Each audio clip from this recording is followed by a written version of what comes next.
Hello everyone, I'm Paul and today we're solving problem 1975, maximum matrix sum. This is medium and here we show you my thought process and efficient solution. We are given an integer matrix and we can do this operation any number of times in order to get the maximum sum of the elements in the matrix. The operation is we can choose any two adjacent elements and multiply each of them by -1. So if we are given this matrix, this is the visual representation of the matrix and we can do the operation with these two elements and then we can do the operation with these two elements and that's how we get this matrix. And if we sum every element here, we get 4. And this is the maximum sum that we can get, so we return 4 in this case. Now maybe you are wondering where should we use this operation first? Maybe we should transform these two elements and then these two, or first these two and then these two. And the answer is that it doesn't matter. If we do the operation here and then here, we get this, and if we do the operation here and then here, we get the same. So we don't care about the order of operations. Let's say that we have this matrix and every element here is positive except for these two -1s. And we are trying to get the maximum possible sum. So we are checking if we can transform these two negative numbers into positive numbers.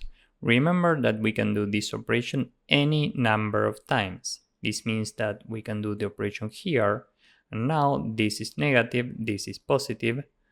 Then we can do the operation with these two elements. Now this is negative, this is positive. Then we can do the operation with these two elements. Now this is negative, this is positive. And now we can do the operation with these two elements, and every element here is positive now. Now, what if we have the same matrix and here we have a 0? Well, we can take these two elements and use the operation. So now this is positive, this is negative. Then we take these two, this is positive, this is negative.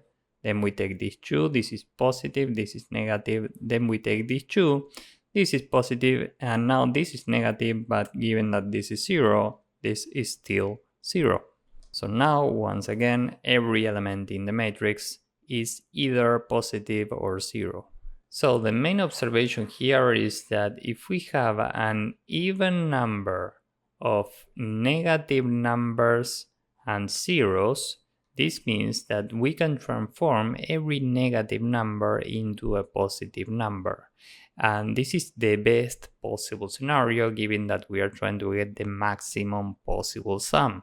So if we have an even number of negative numbers and zeros, we are good to go. We can take every number in the matrix as a positive number and add every number to the final result.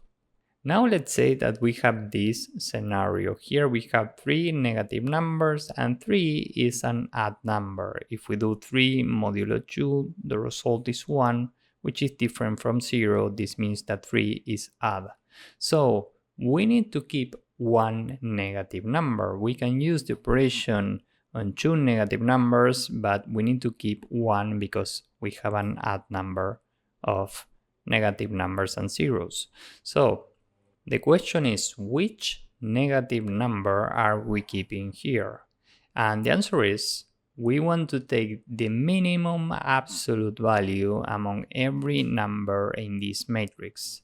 We can do the operation here. Now these two are positive, and now the most intelligent thing is to do the operation here.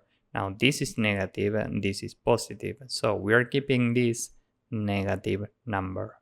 So here the result is 9 plus 6, meaning 15, plus 2, 17, minus 1, 16. So this is basically the entire approach. If we have an even number of negative numbers and zeros, we can take every number in the matrix as positive, and that's how we get the maximum possible sum. If we have an odd number of negative numbers and zeros, we need to keep one negative number, and that negative number is the minimum absolute number in the entire matrix. So With this in mind, now let's go with the code. First, n is the length of matrix, and m is the length of matrix 0. Now, we are keeping track of the minimum possible absolute number. So this is initially positive infinity, and we are keeping track of the number of negative values and zeros. This is initially 0. The result is initially 0, and now we are iterating every cell. So for I in range n, for j in range m, the current cell is matrix ij. And now we say if current is smaller or equal to 0, we add 1 to our count of negative numbers and zeros.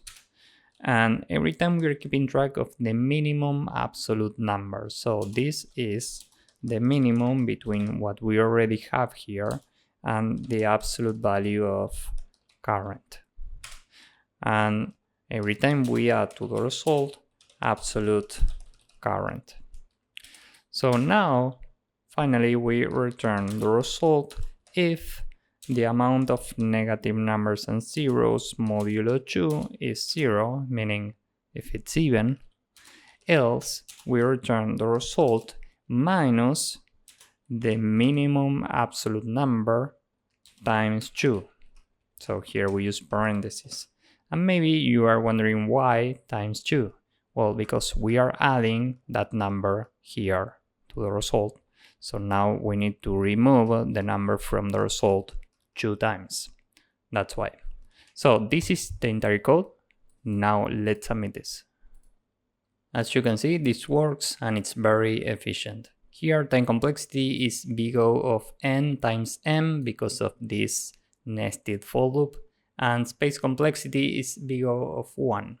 So if you found this useful, please drop a like, subscribe, and see you in the next one. Bye bye.